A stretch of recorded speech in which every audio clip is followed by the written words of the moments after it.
Greetings and salutations, friends. It's been a while, but I'm thinking I'm back. I'm Ben Raven, and I'd like to welcome you to my new series, Art Talk. Title subject to change. Basically, I'm trying out a new series of videos where I talk about interesting topics related to movies, animation, and games, while drawing some art in the background. If you like what you see here, please consider leaving a like and subscribing, and, I guess hype the video. I don't know, that's still a new thing. Apologies for the amateurish art, by the way. I'm still new at drawing, and I just got some new art software for my new laptop.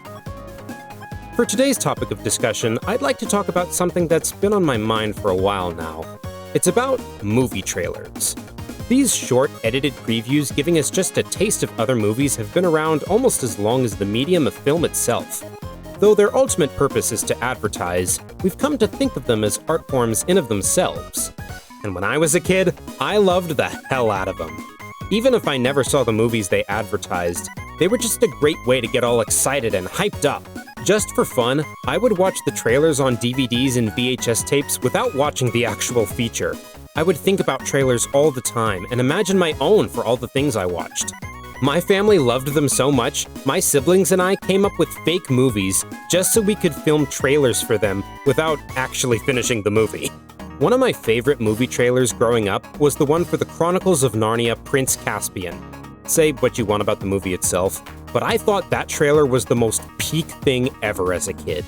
We'd pop in the Enchanted DVD just to watch it over and over again. Whenever I think about epic trailers that just fill you with adrenaline, my brain always defaults to that Prince Caspian trailer. And when I look back at it and other trailers from the era, I think, man, they don't make them like they used to. Then when I see movie trailers coming out today, I tend to realize, wow, they really don't make them like they used to. Like, at all.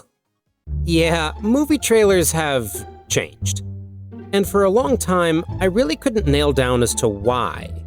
For some reason, most trailers just haven't been giving me that same feeling of adrenaline for the past decade or so. And I don't think I'm alone in thinking that. A lot of people have been complaining about movie trailers more these days. So I decided to sit down and really think about what made the trailers of my childhood different from the trailers of today. I see a ton of people say that trailers nowadays are too spoilery, that they show too many of the best or important moments from the movie, and thus give people less of an incentive to check it out. Many people, including myself, won't even watch second or final trailers for a film before release because we know that they're likely to show something they probably shouldn't.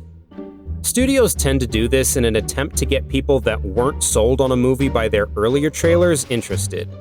The more desperate they are to get butts in seats, the more details they'll disclose.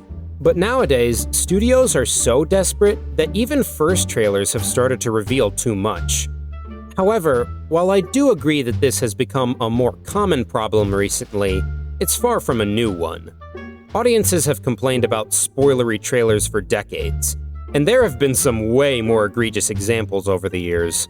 I mean, just look at the original full trailer for The Lion King. It literally tells us that Mufasa dies and shows Simba conversing with his spirit in the clouds. Father? You are my son, and the one true king. You see, he lives in you. You must take your place in the circle of life. The trailer for the film Castaway was even worse in this aspect. The movie is about Tom Hanks' character getting marooned on this deserted island, and the audience is meant to watch with anticipation if he'll ever get off. Not only does the trailer tell us exactly how long he stays on the island, but it also reveals to us that he eventually gets rescued, and even what happened while he was gone. You were lost for 4 years. We had a funeral, a coffin. What was in it? A person watching this trailer might be misled into thinking this occurs at the midpoint of the film, and the rest of the movie is about Hanks re-entering society. Nope, you just saw the end of the movie, you're welcome. And let's not even bring up what happened with Ruby Gillman Teenage Kraken. Despite all this, I don't think this is the biggest problem plaguing movie trailers nowadays. After watching film trailers of many different genres from the last few years, I realized they all follow a similar format. A format that didn't really exist, or at least wasn't nearly as common 15 to 20 years ago. Tell me if this sounds familiar to you. How How about this? Or this? You know what? We are so screwed! You've heard them in a trailer recently, haven't you? Probably quite a few trailers. These techno beats are meant to add emphasis to certain moments in a trailer, usually surprising or shocking moments. At least, that's what they were originally for. Here's a question. When was the last time you watched a trailer that didn't have these sounds littered throughout? If you go back to the 2000s, you will rarely, if ever, hear these sounds used more than once per trailer, if at all. But now, it's even rarer to find any trailer that doesn't use them. And it's not even saved for the most important or shocking moments anymore. They'll just put them over any old clip like it's part of the soundtrack.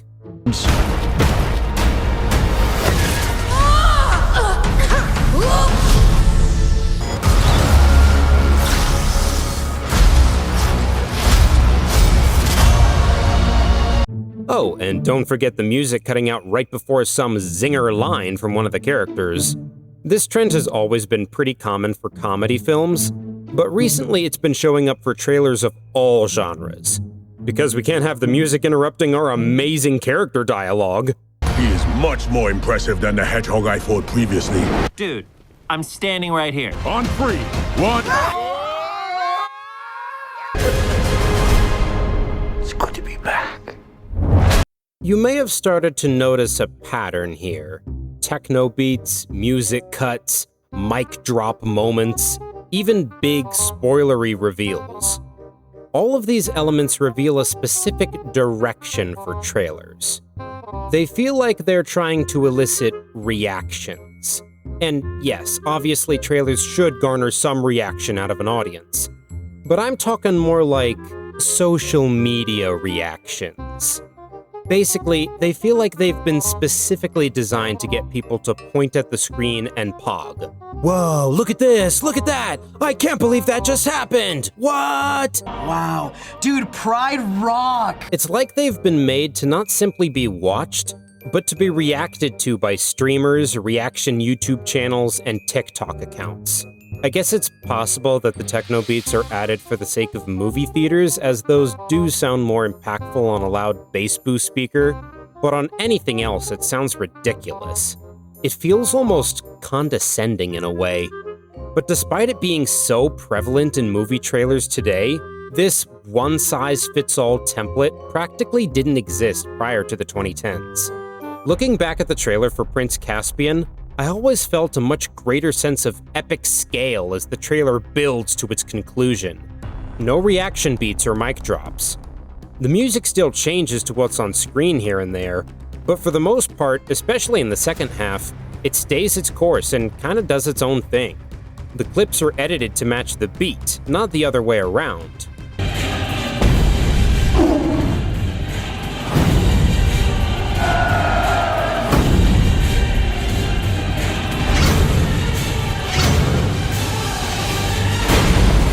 Another great example of this, and one of my favorite trailers of all time, is actually a fairly recent trailer for a movie called Wildwood.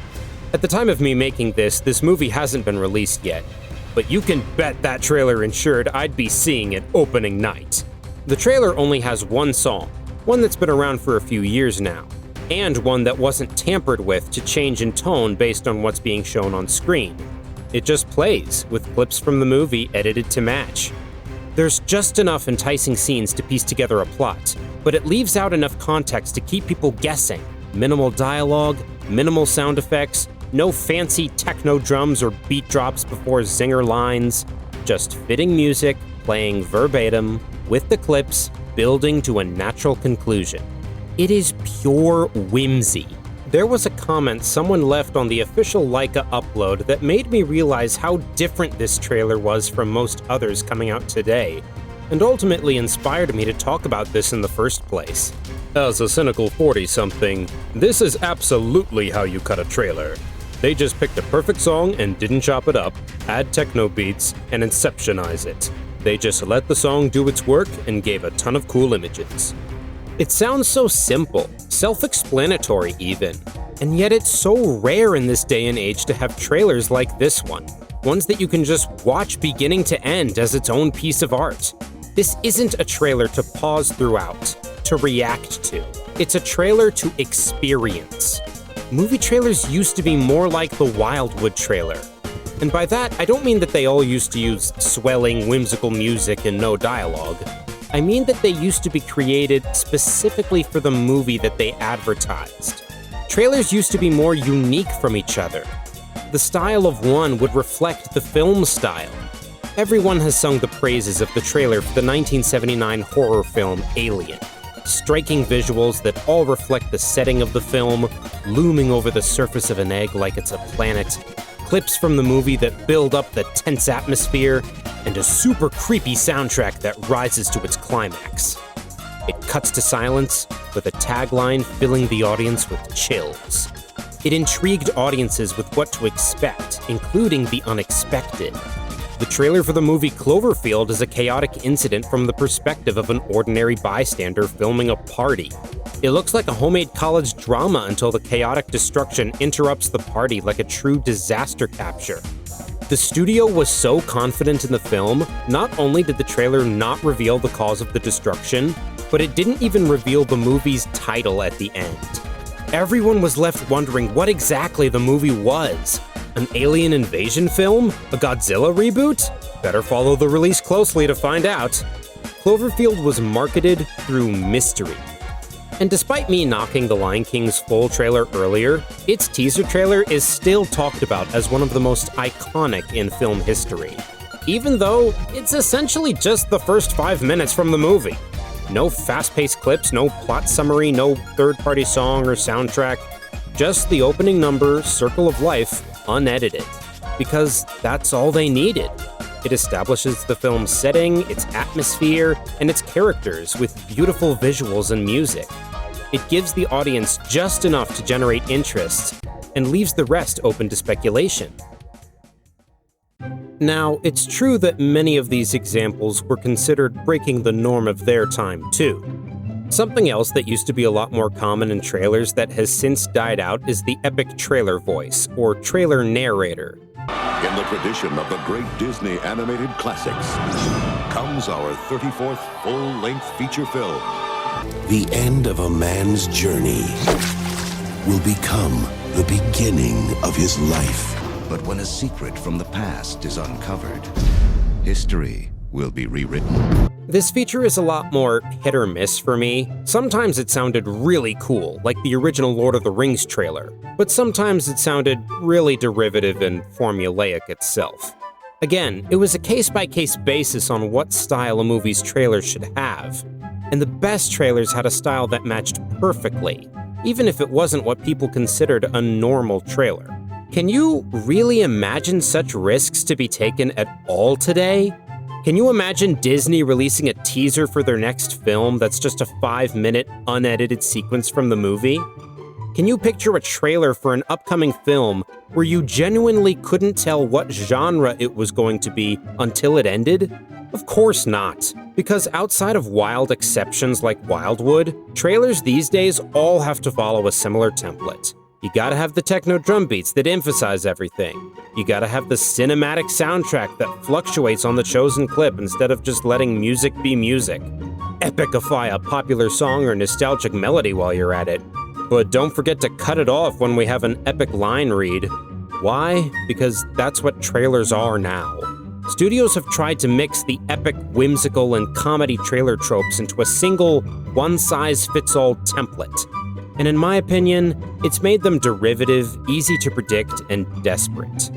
Even just comparing the trailer for the first Avengers film from 2012 to the trailer for Avengers Doomsday reveals how much the last decade has transformed the film trailer from something genuinely exciting in its own right to something that feels like it's vying for attention at all costs. And I might be a bit crazy for saying this, but I think it's affected general interest for films too.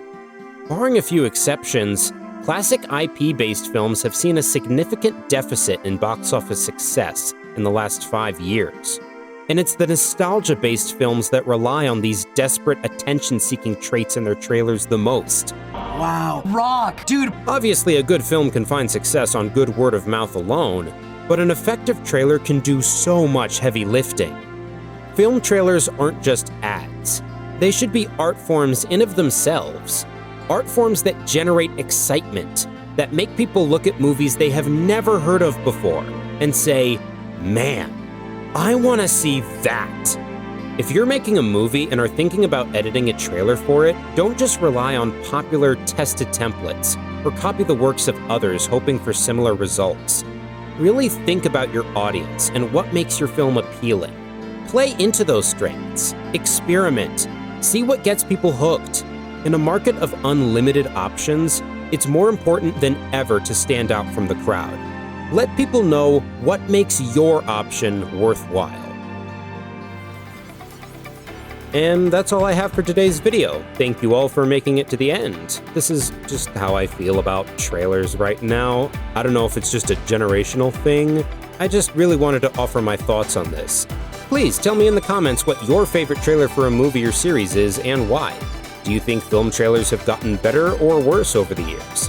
I'd love to know, and it also helps the algorithm. Also, let me know what other topics you'd like to see me cover. I have a lot of ideas for future episodes already, but I'm always open to suggestions. The art I've made in the background is the thumbnail for this video. I'll be posting it to my Tumblr as well as all my other art pieces for this series, which will at least give me a good excuse to remain active there because I haven't posted to it in almost a year. Good gosh. Anyways, that's all I have to say. Thank you so much for watching, and I'll be seeing you at the end of the line.